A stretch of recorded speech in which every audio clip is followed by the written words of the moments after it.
So lately, ang dami kong nakikitang post at videos na nagsasabing 150,000 na daw ang SSS maternity benefit. Kaya ang tanong, totoo ba ito? Ang sagot ay yes, pero applicable lang po ito para sa mga employed members. So kapag ikaw ay voluntary, self-employed, ang maximum na maternity benefit po natin ay 70,000 pesos lang.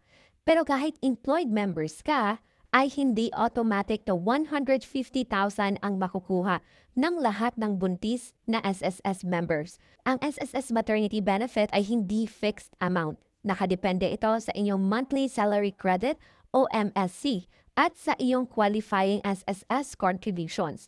Ngayon, bakit may mga nakakatanggap ng halos 150,000 pesos? Ito ay para sa mga employed members na mataas ang kanilang monthly salary credit, qualified sa maximum SSS maternity benefit, at may mga employer na required magbigay ng salary differential.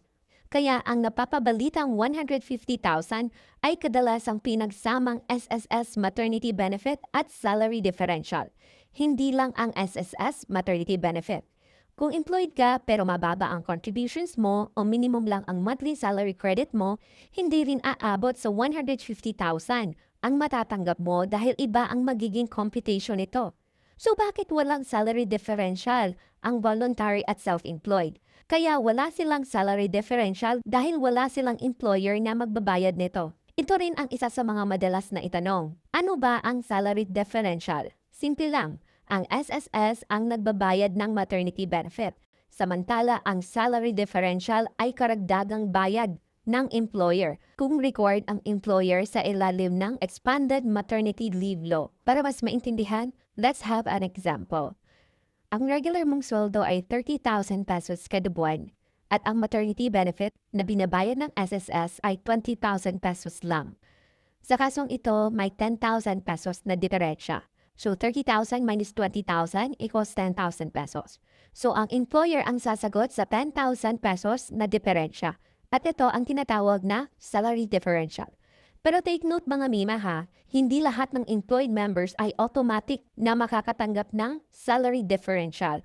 May mga employers na exempted sa pagbabayad nito.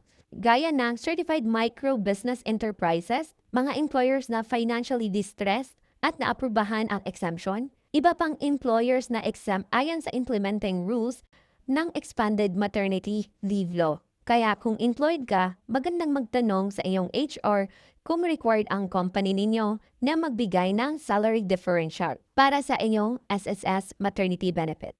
Kaya mga mima, tandaan natin na hindi automatic na 150,000 ang SSS maternity benefit para lang ito sa mga employed members. At kahit tayo ay employed members, hindi pa rin automatic na 150,000 pesos ang maternity benefit. Ang amount na matatanggap po natin ay depende sa inyong SSS contributions at monthly salary credit at ang salary differential ay hiwalay sa SSS maternity benefit. Hindi lahat ng employed members ay entitled sa salary differential dahil may mga employer na legally exempted sa salary differential. And qualified din sa SSS maternity benefit ang voluntary at self-employed pero ang maximum lang natin is 70,000 pesos. Kung gusto niyo malaman kung paano kinocompute ang SSS maternity benefit, check our videos. And I hope may natutunan kayo sa video na ito. Kung nakatulong ito, don't forget to like, share, and subscribe.